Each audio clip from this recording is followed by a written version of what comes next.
Where's January 20th, 2026. The National Press Club in Washington, D.C.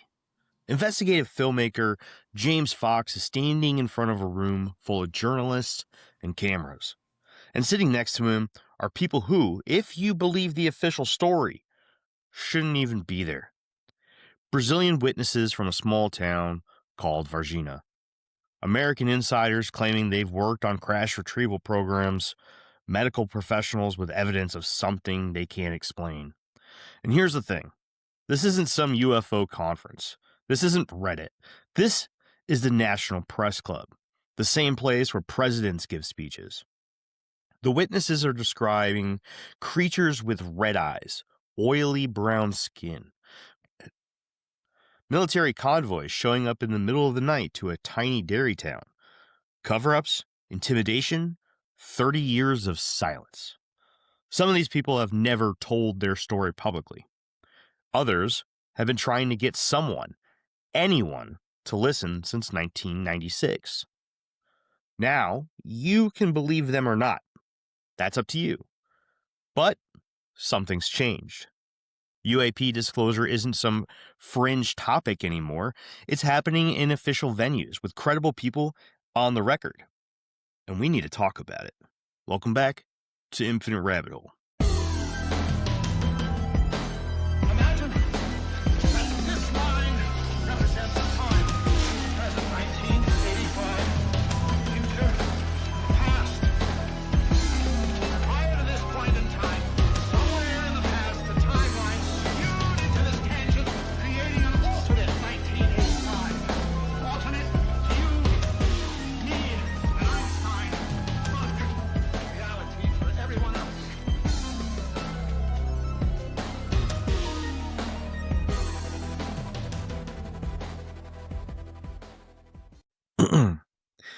Welcome back to Infinite Rabbit Hole. I'm Jeremy Socha, and today I'm joined by my co-host, Jacob Owens. And if you're new here, welcome. And if you're a longtime listener, you're about to get a very different kind of podcast than what you may be used to from us here at the Infinite Rabbit Hole. Here's what we're doing differently. Every week, you're going to get two things from us. A news briefing covering the most credible, verified current event stories from the fringes. UFOs, cryptids, consciousness research, the stuff mainstream media either ignores or gets wrong.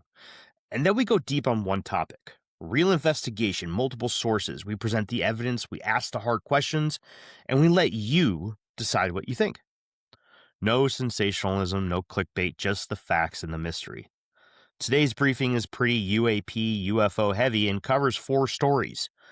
New congressional mandates forcing the Pentagon to disclose UAP intercepts going back to 2004. A Vermont state legislator proposing an official UFO task force after recent sightings. MIT researchers publishing a breakthrough tool for studying human consciousness. And a very strange cryptid investigation in Washington state involving a cat with, get this, a primate face and a World War II nuclear facility. Then we're deep diving into the press conference I mentioned in the opening statement. James Fox, the Varginha incident, and what it means that this conversation is now happening at the National Press Club instead of late night AM radio. And we start today's episode with your briefing on what is currently going on in the world of the unexplained. The 2026 National Defense Authorization Act just passed at the end of 2025, and buried in it are 3 new mandates specifically about UAPs. This is the annual defense spending bill, $900 billion, and Congress put UAP transparency requirements directly into the law. Here's the background. The Pentagon created the All-Domain Anomaly Resolution Office, also known as AARO, back in 2022. It was supposed to be the official government body investigating UAPs. But lawmakers have been frustrated with how little information AARO has actually provided. The reports have been sparse, the briefings limited, and there's been a growing sense that they're not being transparent about what they actually know. So Congress decided to force the issue. The first mandate requires AARO to brief Congress on every single UAP intercept conducted by U.S. Northern Command and NORAD since 2004. Not just the famous cases, everything. And they want specifics: the number of intercepts, where they happened, and the nature of what was encountered. That 2004 date is significant, though. That's the year of the Nimitz encounter off the coast of San Diego. Commander David Fravor and his squadron encountered the Tic Tac object that accelerated in ways that defied physics. That incident became public years later. We actually covered that here on the Infinite Rabbit Hole. But now, Congress wants to know, what else happened that year? What happened in 2005? How about 2010 or 2015? How many of these encounters have there been? The second requirement gets into the details. AARO has to disclose the actual procedures and protocols military personnel follow during UAP encounters. What do pilots do when they see something unexplained? What's the chain of command? Who gets notified? And critically, what data gets collected during these events and what happens to it? This is important because for decades, pilots have reported being told not to file reports or being discouraged from talking about what they saw. This mandate is designed to pull back the curtain on how the military actually handles these situations. The third part deals with classification. AARO has to provide a consolidated classification guide, basically a master list of what UAP information is classified and why.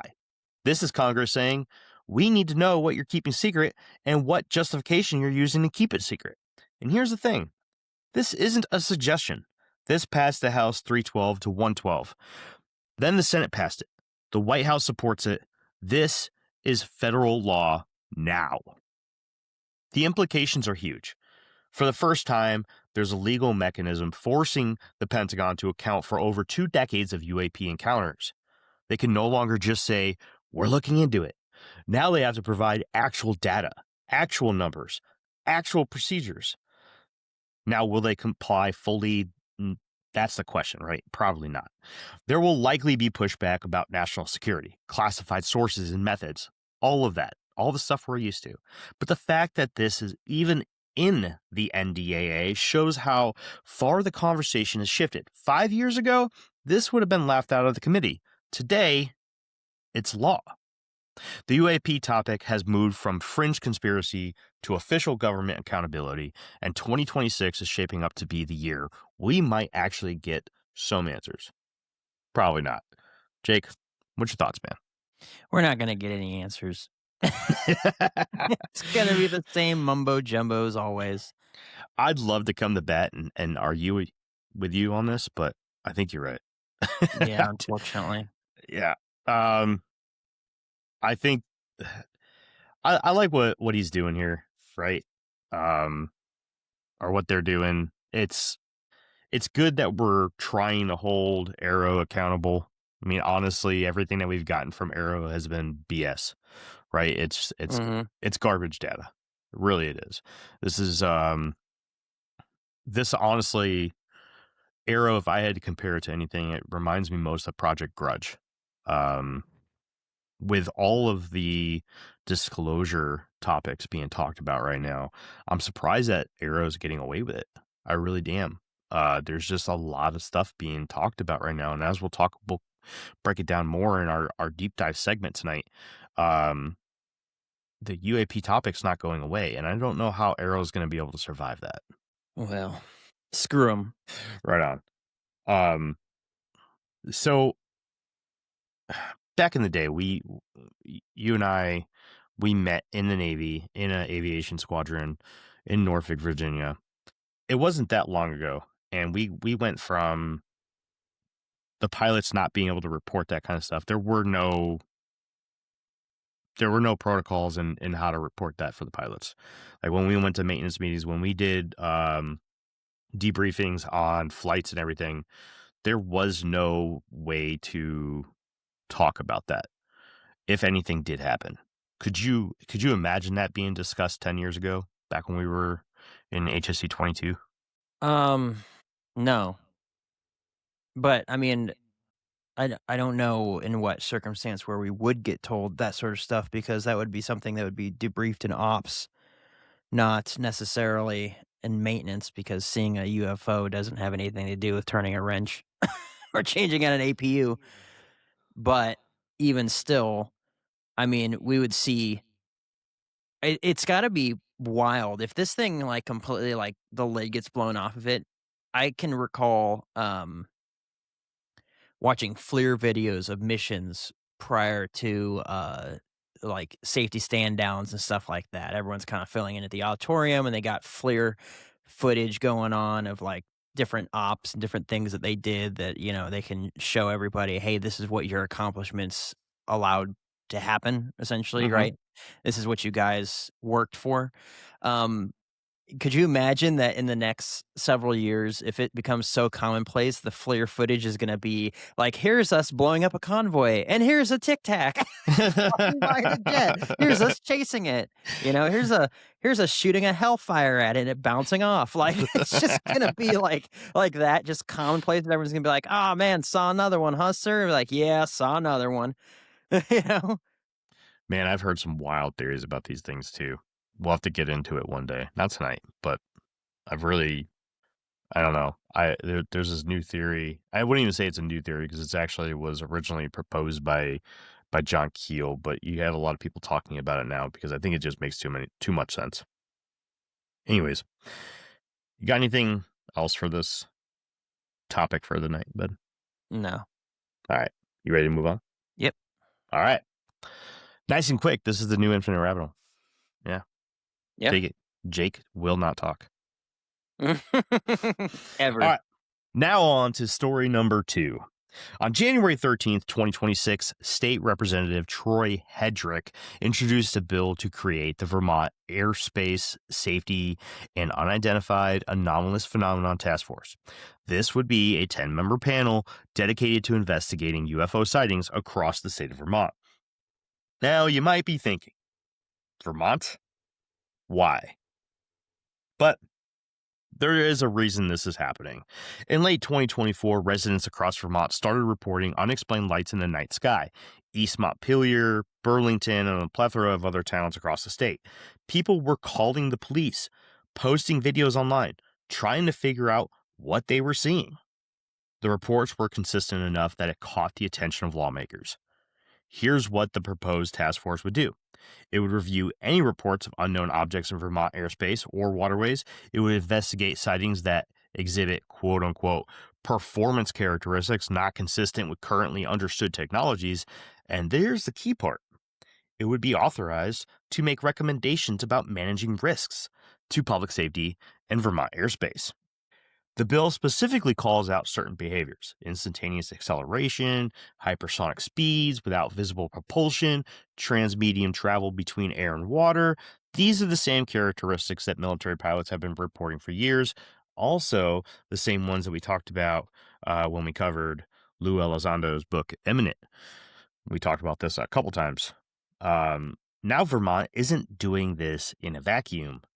This mirrors what's happening at the federal level. The Pentagon has the All-Domain Anomaly Resolution Office, or AARO, as we mentioned in the previous segment. Congress passed the Unidentified Anomalous Phenomenon Disclosure Act in 2023 to standardize how federal agencies handle UAP reports. Vermont is essentially saying, cool, now we need to do the same at the state level too. And they're not alone. This is part of a broader trend of states taking UAP sightings seriously instead of dismissing them. When you have multiple credible witnesses, when you have consistent reports, when people are generally concerned about airspace safety, you can't just ignore it. The bill's co-sponsor, Representative Ryan Byron, put it pretty clearly. He said, there have been lots of news stories about the objects that aren't necessarily extraterrestrial, but are still unknown. And that's the point. You don't have to believe in aliens to recognize the unidentified objects in your airspace are a legitimate concern. If this passes, Vermont would join a small but growing number of states with official mechanisms for investigating UAP reports. It's grassroots legitimization.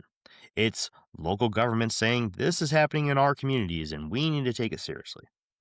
It's the same thing we've been documenting with Elmwood, Wisconsin for years. Small communities with ongoing sightings finally getting some official recognition that what they're experiencing is real, even if we don't know what it is.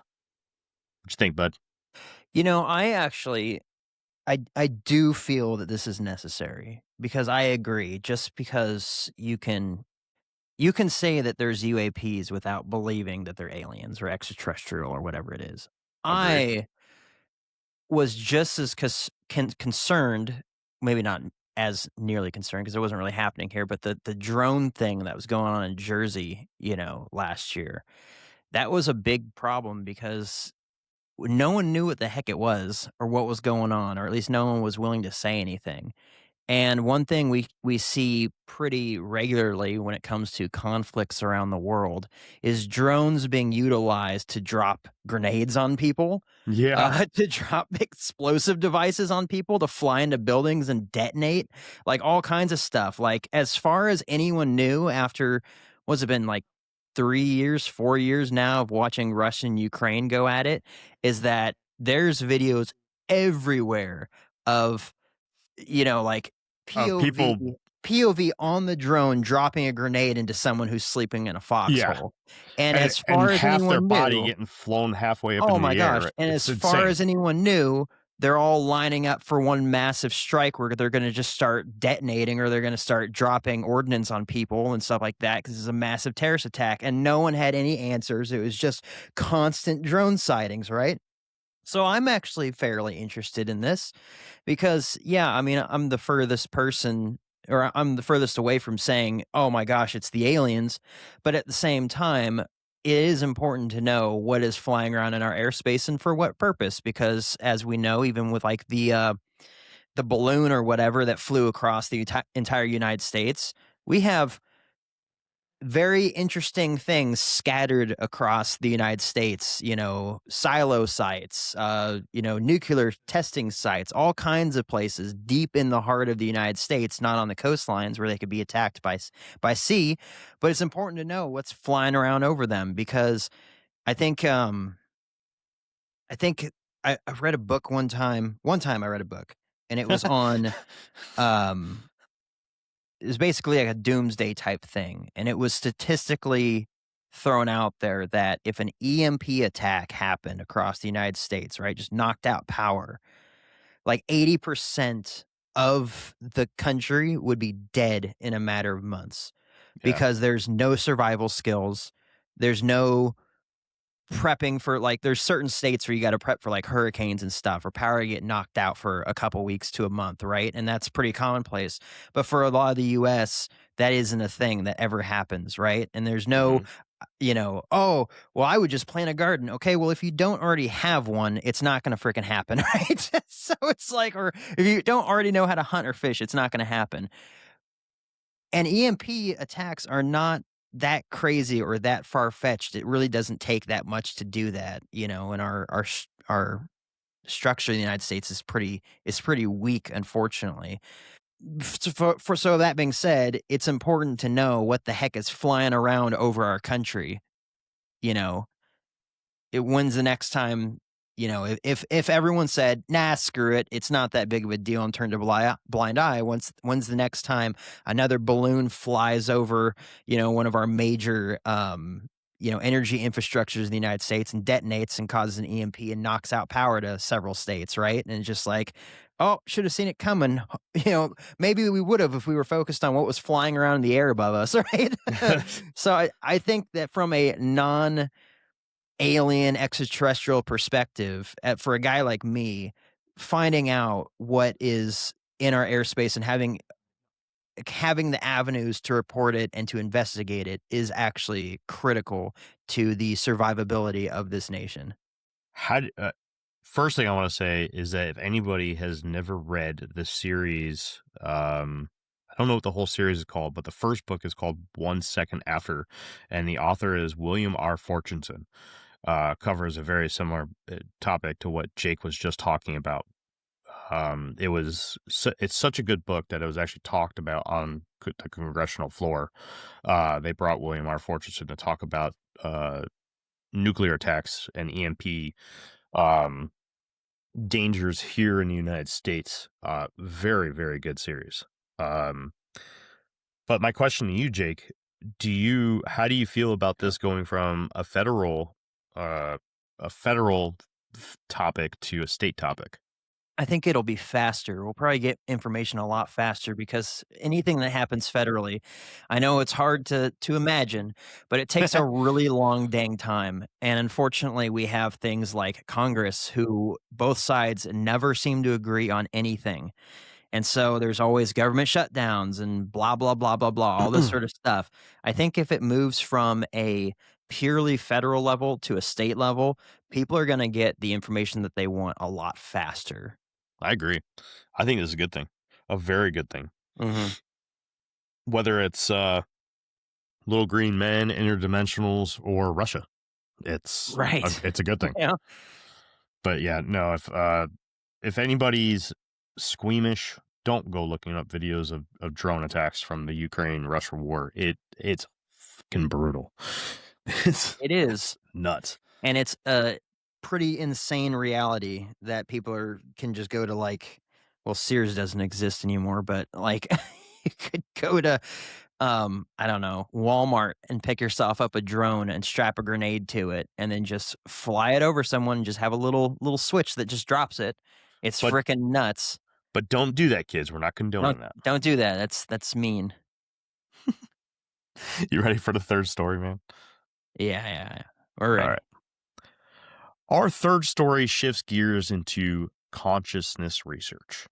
On January 12th, 2026, researchers from MIT published a paper in the journal Neuroscience and Behavioral Reviews. It's titled Transcranial Focused Ultrasound for Identifying the Neural Substrate of Conscious Perception. There's a lot there.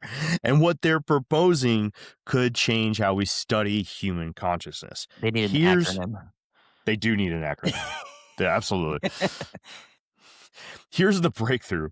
They've developed a methodology using transcranial focused ultrasound, essentially a non-invasive way to stimulate specific parts of the brain from the outside of the skull.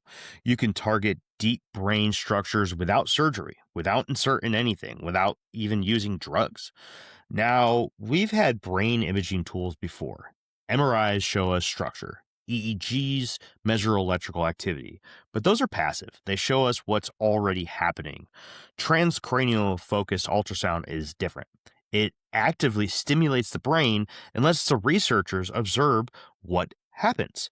The lead researcher, Daniel Freeman from MIT's Lincoln Laboratory, put it like this, quote, "This is a tool that's not just useful for medicine or basic science, but could also help address the hard problem of consciousness."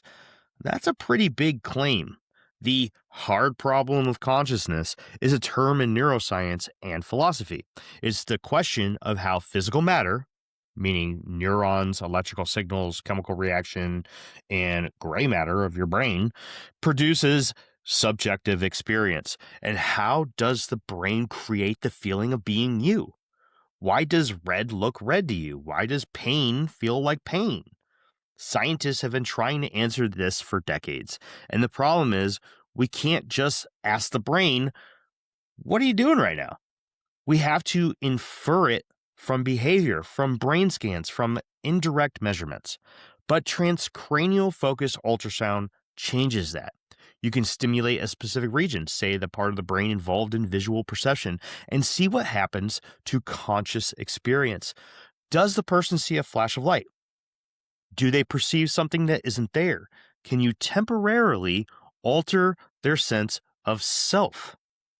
This gets into some pretty profound territory. The paper specifically mentions using this tool to identify, quote, the neural substrate of conscious perception.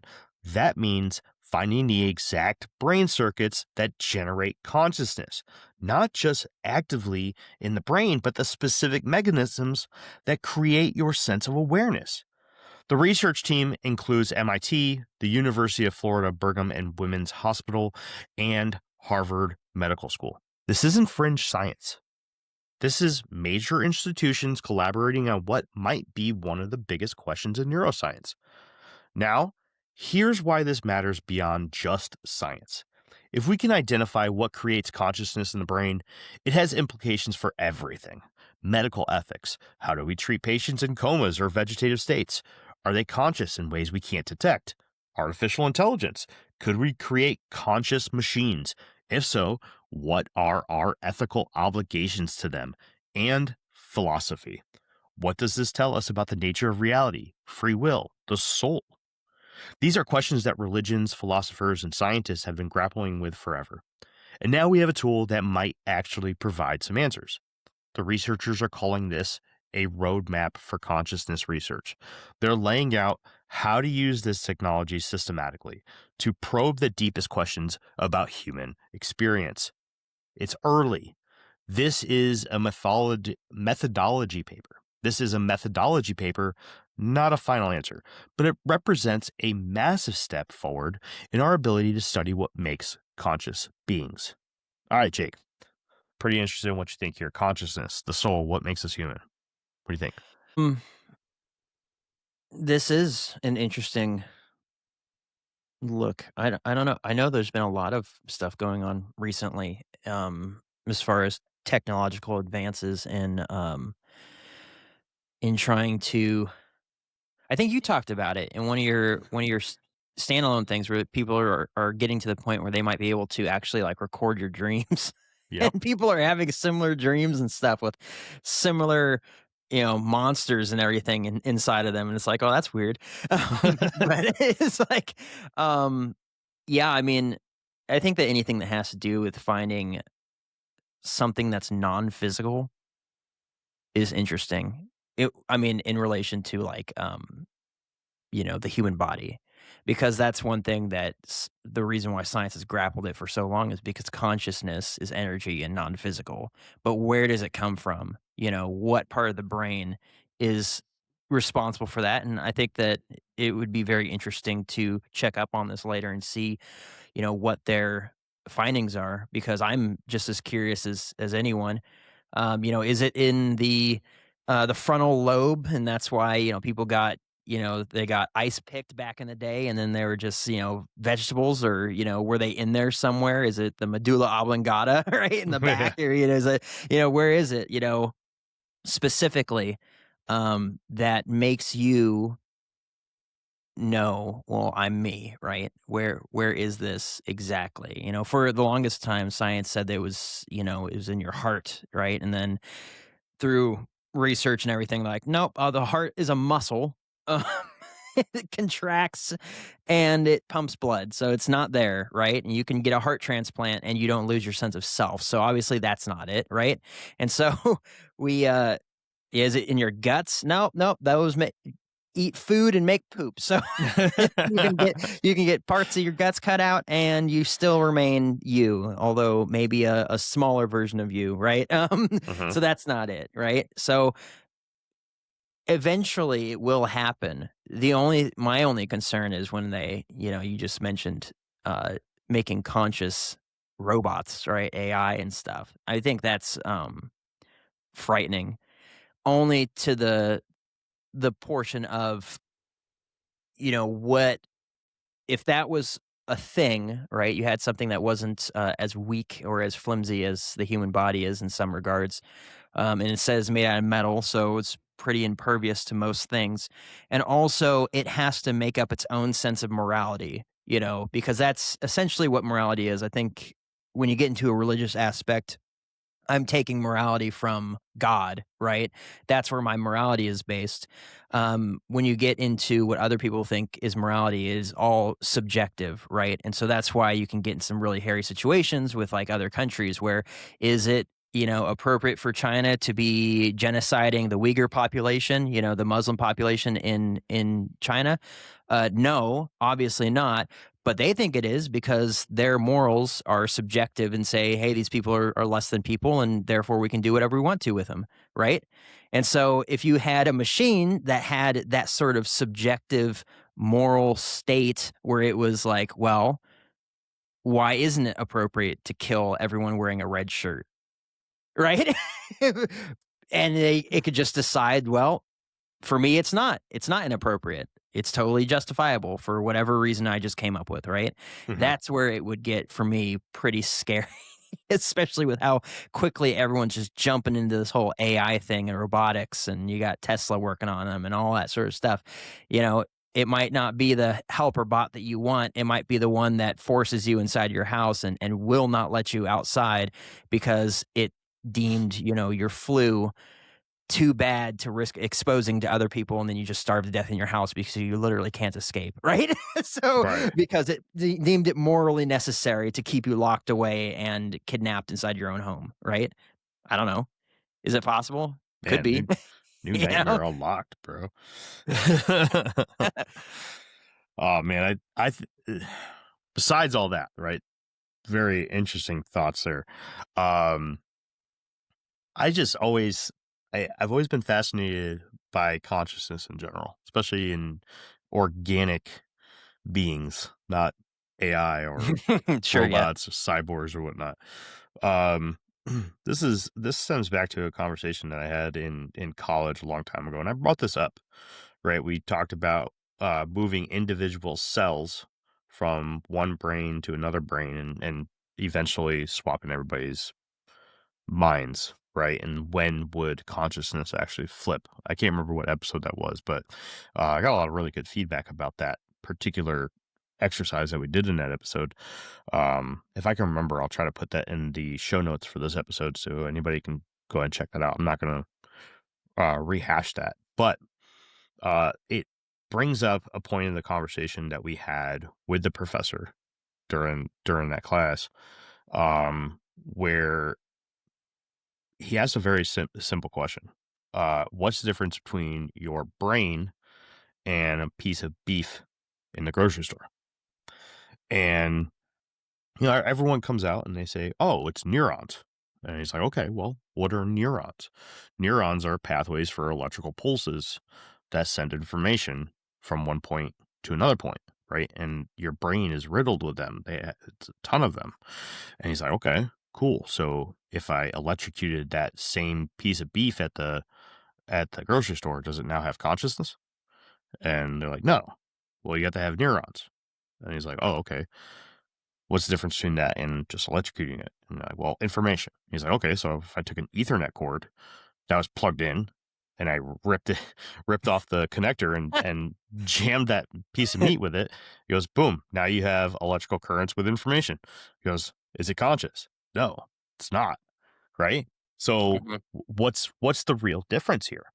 And there was a lot of people that got into uh, a more technical part of the conversation where we started talking about bytes, right? Same way that computers work. Um, binary systems, ones and zeros, and how you can create this Mhm. conversation between you and me over the internet, right? By utilizing just ones and zeros, your brain's doing something similar to that. And he's like, "Well, how did it get coded to do that?" And it it it just there's an endless amount of conversation or questions that you could ask when someone comes up and they answer one of the questions. There's always a question that goes beyond that, and I think it's fascinating. I think it's fascinating that um, a chunk of meat inside of our skulls can create consciousness. And then there's people that say, well, consciousness isn't consciousness unless you have the system, right? You have to have the whole system, the spinal cord, the fingers, the kidneys, the eardrums, the everything. It's all got to be there. And I'm like, well, some people lose their eyes all the time. You Right. know, Yeah. people lose a foot. I mean, you can remove a piece of the system and you're still conscious. I mean, remove enough and you're going to die from blood loss, right? Over But time. Over time. It can't be all at right, once. That's right. the yeah. Um, but I don't know. It's a really good question, and I'm really interested to see where this research goes because I I like that part that you put in there about, it relating to people that are in comas, mhm, because that's always been I don't know if there's any actual science behind that besides that, it's if they are consciously aware inside of their coma, hearing your voice, reading them a book, or playing music for them would be comforting. right? Mhm. And I think that on the adverse side of that, the people that are going to see their friend or their family member, whoever it is that is in this conscious state, it is also healing for them to spend time with them and Mhm. feel as though they're caring for and nurturing this person.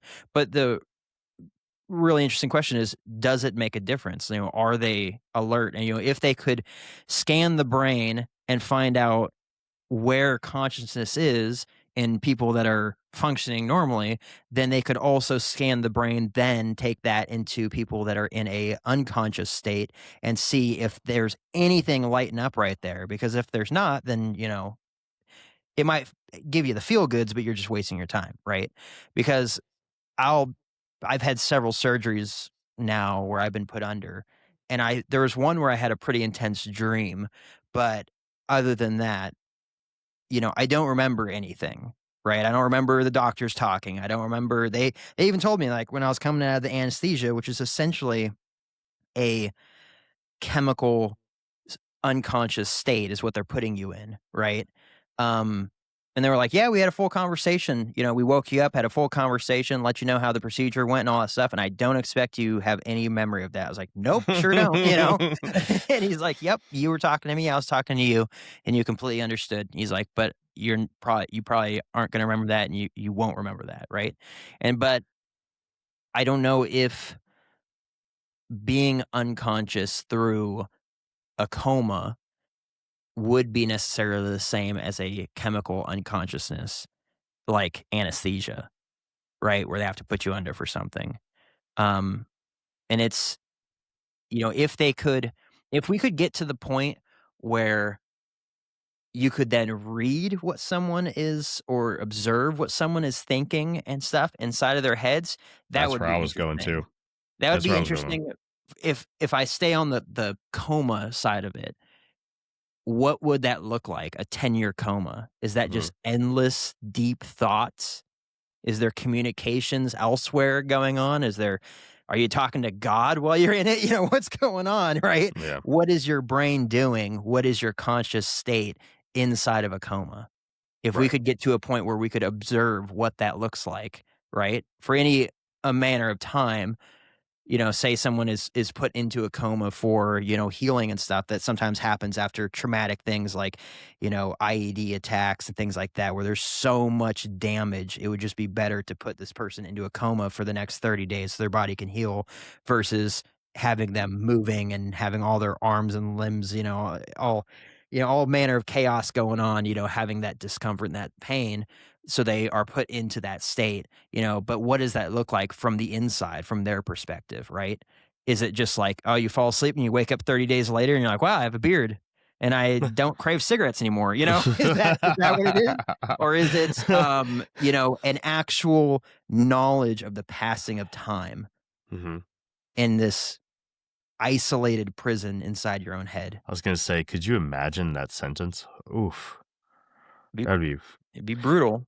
and I mean, we have a lot of scientific evidence that says, depending on the severity of the coma, we have evidence saying that people are conscious during it. We have a lot of people that come out of comas that say, "Yeah, I remember you sitting by my bed, you telling me this, you telling me that."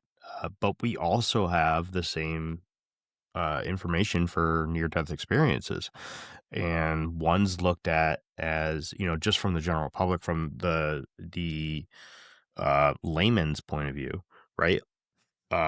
One's more believable than the other, depending on who you are. I know a lot of people that will swear up and down near-death experiences are legitimate and they need to be studied because it's our key to understanding what the afterlife is like. And then you have people that don't believe that at all, but they will believe that consciousness is very active during a comatose state. Hmm. Um, so it would be very interesting. And the other connection that I kind of thought about when I was writing up this script for this story is the possibility, like, what if we find this? We find where consciousness is created, where it is stored, and we use that to confirm another topic that we talked about here on the Infinite Rabbit Hole, the split brain theory. Hmm. What if we discover that there is, in fact, two consciousness inside of each person's head? And, a coma is simply, maybe not a medically induced one, but a tragedy induced one where one consciousness, let's say, one side of your brain does shut down, right? And your coma is the definition of a coma then becomes something along the lines of consciousness ceases, but the other hemisphere, the right side of your brain, which is not your communicative side, which we do see come forward in a lot of these split brain patients, is there. It's glowing. It's saying, hey, there's consciousness on the right side, but it cannot communicate because the right side of the brain does not communicate, right? That'd be scary. I don't know. Just little rabbit holes I went down during Well, this one. also too, you have those freaks that come out of comas and they're like suddenly fluent in Chinese when they were only fluent in French, prior Dude, to that, and it's just like, where did that come from? that was literally one of the very first subjects I wanted to cover on this show, and we never covered it. And we never will now if we stay with this. Yeah, way. it's like Yeah, coma savant syndrome or something. yeah, something crazy. I know there's savants, right? Yeah. We should be pretty familiar with what a savant is. But there's people who get this savant knowledge and know-how in a particular thing, like Jake was just saying, like Chinese, or can play perfect guitar, you know, Mhm. something completely that was irrelevant in their lives prior to that incident is now something that's very highlighted. And they're fucking amazing at it. Mhm. Anyways, you ready for the fourth topic? Yeah, sorry, man. No, you're To good. wrap up all of our time on this You're deep good. thought section. Actually was not the one I thought you were going to go off on, so that's cool. I like Yeah, that. there you go. Actually, so this is my favorite topic of the night. This fourth story. I love this. This is cool. All right, last story before we get into the deep dive, and this one's kind of weird. There's a cryptid investigation happening right now in Washington State near the Columbia River Gorge. Multiple witnesses are reporting sightings of a massive black feline. Get this, Jake, with the face of a primate. And the location might explain why this thing exists, if it exists at all.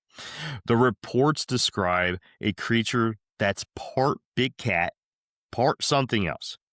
Jet black fur, the body structure of a large feline, but the facial features don't match any known animal. Witnesses are saying it has a primate-like face. Some are calling it the ape cat. Now, here's where it gets interesting. The sightings are concentrated around forests near an old World War II era nuclear facility or facilities. The Hanford site is in that region. It was one of the primary locations for plutonium production during the Manhattan Project. The facility operated for decades, and there's documented contamination in the area. The show Expedition X picked up on these reports and is actively investigating. The team is looking into whether there's any connection between the sightings and the nuclear history of the area. Could decades of radiation exposure have caused mutations in local wildlife? Is there a known animal that's been altered somehow? Or is it just misidentification of a regular animal under unusual conditions? Phil Torres and Heather Amaro are leading the investigation. They're tracking down witnesses, looking for physical evidence, meaning tracks, hair samples, anything that can confirm that this thing is real. And they're examining the link to the abandoned government site. Now, cryptid reports near nuclear facilities aren't new. There's a long history of strange sightings around these locations. Think Blackbird, Chernobyl. Whether that's because radiation actually causes mutations or because these remote, restricted areas provide habitat for unusual wildlife, or because people expect to see weird things near nuclear sites and therefore do, well, that's the question. The thing is, credible witnesses are coming forward, not just one person seeing something in the dark. Multiple independent reports describing the same general characteristics, a large predator that doesn't match known species in the region. Could it be a bear? Sure. Could it be a mountain lion seen at an odd angle? Possible. Could it be an escaped exotic pet? Maybe.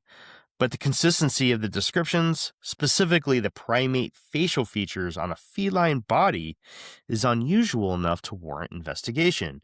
And that's what Expedition X is doing. They're not assuming it's real. They're not assuming it's fake. They're investigating the claims, interviewing witnesses, and looking for evidence. If there is something out there, the Columbia River Gorge provides plenty of cover. Dense forests, rugged terrain, limited human access. It's kind of environment where an unknown animal could potentially go undetected for years. We'll keep an eye on this one as the investigation continues. If they find anything concrete, physical evidence, clear footage, confirmed tracks, we'll make sure to come back to this topic if anything comes of it. All right, Jake, what do you think of the ape kitty cat? I didn't know Expedition X was a thing. I just looked it up, and yeah, it's Josh Gates from Expedition Unknown. I'm gonna Yep. have to get into that. I really like that show, so I'm Yeah. gonna have to check it out. Excuse me. I just this week saw two animals that I didn't know existed on Google. One was a cat, and the other one was a bird, and both of them kind of tripped me out a little bit. I Yeah. didn't. A Somali cat, and I can't remember what the bird was, but I'm pretty sure it was from Australia because that place is very strange. Ooh, was it the Um, shoebill? no, I wasn't. That one looks crazy too. It does. No, it was like a gray bird, and it's the way its head is shaped with its feathers. It looks like it has a round head with like a super long mouth, but it's just because the feathers kind of like lay over its beak, and it opens up its mouth super wide, and it looks just crazy. Mm, but anyway, two animals I didn't know existed. I would say that there's a strong likelihood that when people are out and tromping around in the scraggly woods and they see something they've never seen before, that most of the time it could be something that, like, everyone thinks, oh, exotic pets. How exotic could it be? It's like, yeah, there's some really weird animals out there that are like if you saw it, you'd be like, I have no idea what I just looked at. Now, a cat with a primate's face, could it be just a really jacked up looking cat? Like with the skinned face, like no hair on its face, right? I mean, yeah, but it's interesting. It's also interesting that it's around the nuclear sites, and I agree with you. People oftentimes go out looking for things, and sure enough, they find the things they're looking for. It's like Mhm. whether that's from pareidolia, I think that's what it's called when you just see phases in the trees, and you got to put a red circle around it so everyone sees what you're taking a picture of. And then there's just misidentification or, just the creep factor. You're just like, it's dark, it's scary. Oh, I might get arrested for trespassing. Oh, what's that? It's like it's all creeped out and everything. Your brain just goes nuts. But yeah, I'll definitely have to get back into this and see if anything comes from the ape cat. Probably could have came up with a better name than that because everyone's going to look at that with any sort of credibility and be like, no. Yeah, we're not going to get into this one. You start describing it, you're like half cat, half something else, half this, and with the ape face. And I was like, it just reminded me of South Park, Man, Bear, Pig. Half man, half bear, and half pig. I'm super serial, guys. I was like, okay, well, but hey, the world's a big place. Why not? Let's throw another cryptid in there. I don't know. I love cryptids, man. I love when they're in the news or I like searching deep for some obscure cryptid sightings. I mean, the Bigfoot sighting here and there is cool, the BFRO report, whatever. But I like this because it's new. It's not something that I've Yeah. rarely ever, you know, read up on before. It's interesting. It's got a fun story. The nuclear site thing is always fun to read about. Not necessarily saying it's awesome, but it's fun, right? Mhm. And for a lot of people that makes it believable. I'm not saying I'm one of those, but it's a lot of people, it will check that block for them. All right, you ready to move on to the deep dive segment, the end cap of the night? Yeah, dude. All right. And for our deep dive segment for the night, we're heading to Washington, D.C., in a small dairy town in Brazil. January 20th, 2026, the National Press Club in Washington, D.C. Investigative filmmaker James Fox held what he calls a landmark UAP press conference. And the people he brought with him: Brazilian eyewitnesses, American insiders, medical professionals, and a few other big names in the world of ufology, are making claims that, if true, would fundamentally change our understanding of what's been happening on this planet. Now, before we get into what was said at this press conference, we need to understand the Varginha incident itself, because this story goes back 30 years, and it's been largely ignored by American media despite being one of the most well-documented UFO and extraterrestrial cases in history. For a much deeper dive into what occurred in Varginha, check out our documentary episode from July 6, 2023, titled Episode 132, Varginha ETs. Varginha is a small city in Minas Gerais, Brazil. Population around 130,000. It's a dairy and agriculture community. Quiet, working class people, not the kind of place you'd expect to become the center of an international UFO incident. On January 20th, 1996, exactly 30 years before this press conference, exactly to the date, something crashed near Varginha. Multiple witnesses reported seeing a cigar-shaped metallic object in the sky, moving erratically, trailing smoke. It appeared to be in distress. What happened next is where this case gets extraordinary. Over the following days, residents of Varginha reported encountering strange creatures. The most famous incident involved 3 young women: Liliane Silva, Valkyria Silva, and Katia Xavier. They were walking home in the afternoon when they saw a strange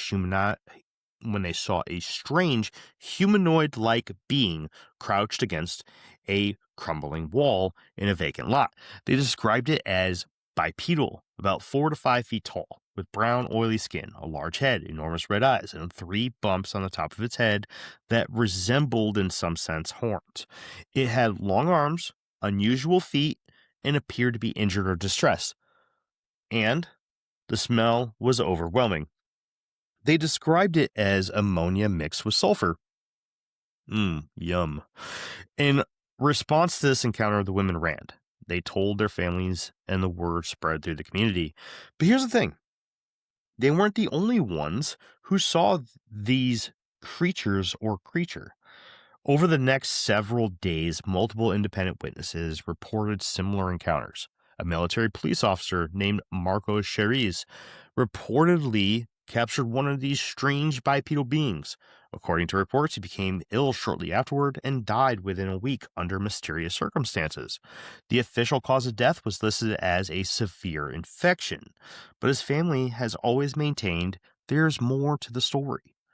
Residents reported seeing military trucks, specifically Brazilian army vehicles, moving through the town at odd hours. The local zoo reported unusual activity. A veterinarian named Lila Cabral allegedly examined something that wasn't a known animal, and local firefighters were reportedly involved in a capture operation. And then, just as quickly as it started, everything went quiet.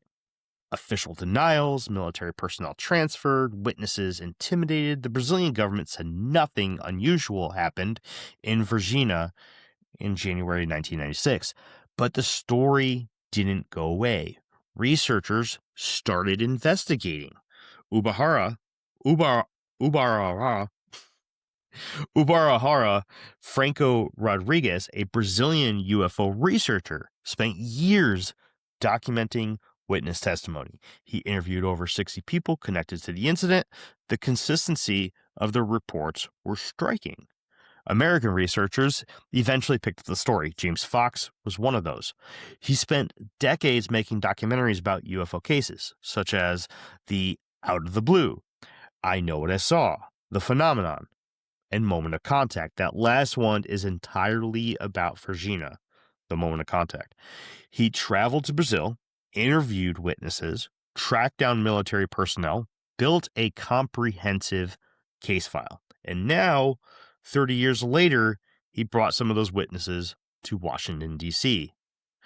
Now, moving on to the actual press conference at the National Press Club, At the National Press Club, the press conference featuring Brazilian eyewitnesses ranging from those who saw the creature, people who saw the military response, and others who have been living with this story for 3 decades. And it also featured American insiders, people claiming they worked on crash retrieval programs, people alleging they've been involved in the study of non-human biologics. These are the kinds of claims that historically would get you laughed out of the place, such as this storied conference hall. But this wasn't a room full of UFO enthusiasts. This was the National Press Club. Journalists from major outlets were there. The event was live streamed. These witnesses weren't anonymous internet users. They were on camera, on record, willing to be identified. James Fox's stated goal was clear: push for expanded whistleblower protection and greater transparency. He wants the U.S. government to acknowledge that it knows about non-human intelligence and crash retrieval programs, and he's using the Varginha case as evidence that this isn't just an American phenomenon. Rather, this is an issue that includes the entire planet and all of its nations. The medical evidence presented at the conference is particularly interesting. There are claims of physical effects on people who came into contact with these entities, such as Marco Chariz's death and other witnesses reporting illness. By providing these witnesses, Fox didn't just report another UFO sighting among the ocean of others. He provided tangible evidence of biological consequences of personal encounters with these non-human intelligences. The American insiders at the conference tied Varginha into a larger narrative of global crash retrieval operations, the suggestion being that the U.S. military or allied forces were involved in recovering materials or entities from the Brazil incident. That would explain the military presence, the quick response, and the subsequent cover-up. Now, we have to be careful here. These are claims, testimony, not physical evidence that's been independently verified. But the volume of witnesses, the consistency of the reports, the documentation that researchers like Fox have compiled, it's substantial enough that it can't simply just be dismissed. It at least deserves an official look. So why does any of this matter? Here's the broader context. UAP disclosure has been accelerating. The Pentagon released Navy videos of unknown objects, Congress held public hearings, whistleblowers like David Grush testified under oath about crash retrieval programs. The stigma around this topic has been eroding, but most of that focus has been on American military encounters. What the Varginha case represents is civilian interaction with non-human entities, not just radar returns or fighter jet footage. People face to face with something they couldn't identify. And it happened in a small town with ordinary people who had nothing to gain from this at all. These aren't UFO researchers with books to sell. These are people who saw something traumatic, reported it, and then had to live with the consequences, such as ridicule, intimidation, skepticism. They did it for 30 years. The fact that James Fox could bring these witnesses to the National Press Club in 2026 shows how much the conversation has shifted. 5 years ago, this wouldn't have happened. The venue wouldn't have hosted it. The press wouldn't have shown up. It would have been regulated to late-night radio and a few podcast YouTube channels. But today, with the NDAA mandates we just discussed, with congressional hearings, with credible military witnesses coming forward, with the all-domain Anomaly Resolution Office operating openly, the Varginha story fits into a larger pattern of disclosure. So how do we evaluate this? What's credible? What's speculation? James Fox has a track record. He's been investigating UFO cases for over 20 years. His documentaries are well-researched, carefully sourced, and he's generally avoided the more sensational aspects of ufology. When he puts his name on something, it carries weight in this field. The Brazilian witnesses have been consistent for 3 decades. Their stories, they haven't changed. They're not making money off of this. Many of them wish they'd never seen what they saw because of the harassment and disbelief they've endured. Here's what we can say. The Varginha incident happened. Something occurred in that town in January of 1996. Multiple independent witnesses reported unusual creatures. Military activity was documented. People got sick. A police officer died. These are facts. What those creatures were, where they came from, whether the military retrieved anything, those are the questions that we can't answer. And they're questions that deserve serious investigation, not dismissal. If there were non-human entities in Virginia, where are they now? If material was retrieved, where did it go? What happened to Marco Charisse? What did the Brazilian military actually do during those days in January of 1996? And to me, the bigger question is, if this happened in Brazil, has it happened elsewhere? Are there other cases like this that we don't know about because they occurred in countries without a free press or in remote areas or during times when reporting them wouldn't have been possible? The Virginia incident suggests that contact with non-human intelligence isn't just happening in controlled military encounters over the ocean. It's happening on the ground in populated areas with civilians as witnesses. That alone changes the conversation entirely. The James Fox press conference at the National Press Club represents a milestone in UAP disclosure, not because it provided definitive proof of extraterrestrial visitation, because it didn't, but because it brought credible witnesses, documented cases, and serious questions into an official venue where they can't be easily ignored. The Virginia incident is real. The sightings were real. The witnesses, they're real people. What they saw, now that's still the question. But after 30 years of being told nothing happened, these people are finally being heard. Jake, my good sir. Dots. Where did the little tiny aliens from last year, where did that come from? Peru. Peru. Yeah. I don't know. I have a hard time believing that if... 'cause it There's seems some like really interesting information coming out about that. But yeah, it's all fake. nope, But the I don't think so. the Anyways, the focus seems to be on, well, the United States, the UK for, UAP sightings and things like that. I have a hard time believing that another nation wouldn't want the clout from just being like, "Oh yeah, well check out what happened here," and whip out a dead alien, right, or something like that, or a spaceship. I'm torn. I'm torn between the two thoughts of like, I don't know, it's probably nothing to. Well, if it was something, they would be throwing that crap up everywhere just to have the I don't know, one up over the US government being like, "Oh yeah, all your technology, and guess what? We actually have a body, here it is." Eat this, America. Right? Right. Right. Right. Anyways, I don't know. I think the Virginia incident is amazing. It's fascinating, super interesting. If anybody wants to read a good book on the Virginia incident, this book right here, UFO Crash in Brazil, a genuine UFO crash with surviving ETs by Dr. Roger K. Lear. Great book. Awesome book. I did pretty much the entire documentary off of this book and documentary. Between the two of them, pretty much got all the information I needed for that documentary episode. I don't know. This brings up a lot of really good questions, man. When it comes to ufology and its presence, I would say around the world. I wouldn't be surprised if there's parts of the world where this is just more common. Like people accept it more. They know it's a thing.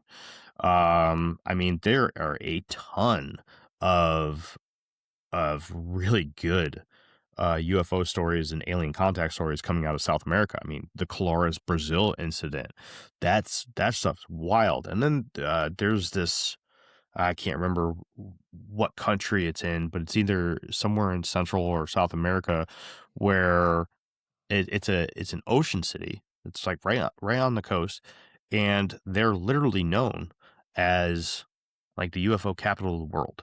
It's crazy. I'm gonna have to look this up real quick. They just have these regular stories or incidents with UFOs all the time. there's stories that come out of the Australian outback. There's stories that come out from South Africa, from the Congo. I mean, there's a lot of stories coming from everywhere in the world, and this is not an American phenomenon. And I understand, like, there's, people will jump overseas, go to England, and the first thing that they'll do is go to Rendlesham. And there's not a lot going on when it comes to a lot of the other European countries, at least in the mainstream ufological circles. But that's actually very false. One of the very earliest concepts of UFOs were ghost rockets from Scandinavia. That was before Foo Fighters, like Foo Fighters and Ghost Rockets came out pretty much neck and neck. Ghost Rockets were slightly before them during World War II. There's UFO records from everywhere in the world, man. And I wouldn't be surprised if this is more commonplace, where we look at it as sort of like this pseudo topic, this taboo, if you will, right? For a lot of people to talk about. And I mean, we're slowly moving our way out of that. But I think that there's got to be somewhere in the world. In fact, there might be even more places in the world where this is just knowledge. They know that there's something, and they see it all the time. They're openly talking about it. I wouldn't be surprised. Okay, so it's not any big like any big surprise that my go-to when it comes to the idea of if there are actual aliens visiting people or UFOs being seen, or like let's call them ships or whatever it is, that it's demonic deception, right? I would be curious to see if there's any correlation between the paganism or practicing the occult or spiritual sort of um I don't know, witch doctory um things going on, and then the appearance of said aliens or UFOs and stuff. Because if you say things like, the outback in Australia or in parts of Africa, witchcraft is crazy popular in Africa. Hmm. Like, it's a real big issue for a lot of people in Africa because with that witchcraft comes, like, child sacrifice and all kinds of stuff. Like, it's really, really, really popular, and if there's areas that are where people are doing stuff like that, or tribes or societies or, whatever, towns that are doing things like that, and then also having a high degree of UFO sightings and alien encounters, that would be something that'd be interesting to see a parallel between versus just the average, guy sitting on his couch watching late night television and then every so often being like, "Oh, yeah, and then the aliens land in my backyard," versus a consistent, relationship or a consistent encounter, you know? Then on the other side, it could just be the remoteness. It could be just like the apparent dinosaurs that are in the Amazon where the tribe people are like, "Oh, yeah, we see them all the time." It's like, "But where?" It's like, "Oh, around." Yeah. You stumble up on them. "Oh, there's a brontosaurus right there." It's just like Right there in and like in the river. the population of white moose that are supposed to be in the Amazon too. Be like, "Oh, yeah, we see them all the time. Just standing up on rocks and stuff, being moose." So it's like, could be a twofold, I suppose, Yeah. but that would be an interesting research thing for me. I doubt I would be very skeptical that there is information of a correlation like that, but it'd be You should interesting. you should look up Mekele and Mbembe. That sounds familiar. That is the Congo dinosaur. That's what I think I was talking about. Oh. Just didn't have the name for it, and the area was wrong, and everything that I said was wrong. But that's probably it. There's a book. Actually, I think I have it. It's called The Drums of the Congo, I think it's called. Drums Along the Congo. On the Trail of Mekele and Mbembe, the Last Living Dinosaur, Bam, by look at Rory Nugent. Another excellent book. Very, very good book. Um, All right, man. Oh, look up the bird. I found it. The tawny, Tawny. Share your screen, guy. No, I don't have it. You gotta look it up. Tawny Okay. frogmouth. Tawny, like as in the color tawny. Yeah, tawny frogmouth. This is the bird that I saw that I was like, I've never seen anything like this before. Oh man, look at that. That thing's weird. Right? I'm not saying if I saw this, I'd think it was a cryptid, but I'd certainly be like, yeah, I don't know what I just saw, especially this one with its red-looking eyes sitting on this stick, and it just looks like a leaf. Yeah, that one, that first picture. That looks weird, man. I'd just be Yeah. like, I saw a stick looking at me. You know?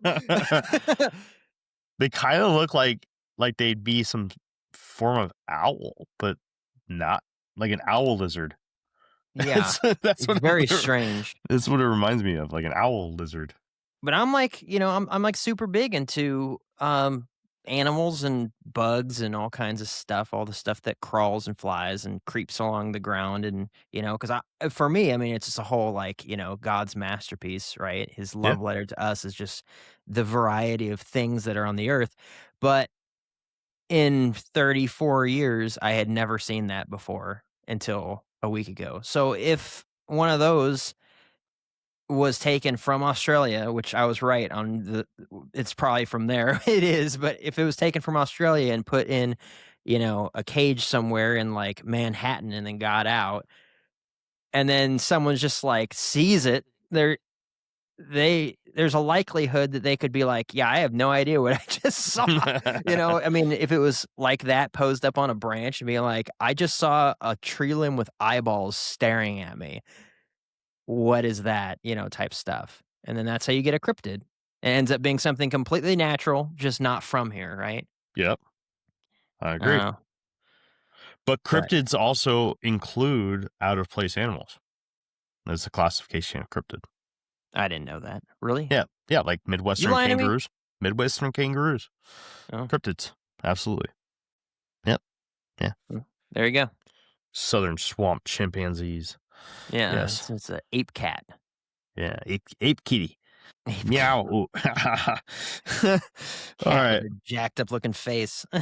Bye. That is the end of the first episode of the new era of the Infinite Rabbit Hole, where we are your news source for the strange, the weird, the unknown, and all the stuff that you love, that we love. That's it. All right. I don't know how to end this. We're just going to say bye. Bye, everybody. Yeah. See you in the next fork of the path of the infinite rabbit hole. Hopefully we're all alive next week and we haven't been attacked by the aliens yet. Ooh. Or EMP'd. Even if we do, we should still do an episode. We can't do an episode if we're bring EMP'd. No, we can't. But we can if we're attacked by aliens. We can let everybody know that we're attacked by aliens. Right. And then they'll get it the next day and be like, yeah, dude, we know. There's aliens. We can see them. Well, just in case you don't know. Yeah, just in case you were... Here's Infinite Rabbit Hole, late to the story again. Yeah, right. All right, everybody. Have a good night. Good night. Bye. Bye. Hey, everybody. Thanks for checking out the Infinite Rabbit Hole podcast. If you're looking for more of our stuff, head on over to infiniterabbithole.com, where you can find links to all the podcast players that we are available on, and even our video platforms such as TikTok and YouTube. While you're there, make sure to check out all the links for our socials and hit that follow so you know when all the new stuff from our podcast comes out. And until next time, travelers, we'll see you right here in the next fork in the path of the Infinite Rabbit Hole. Bye.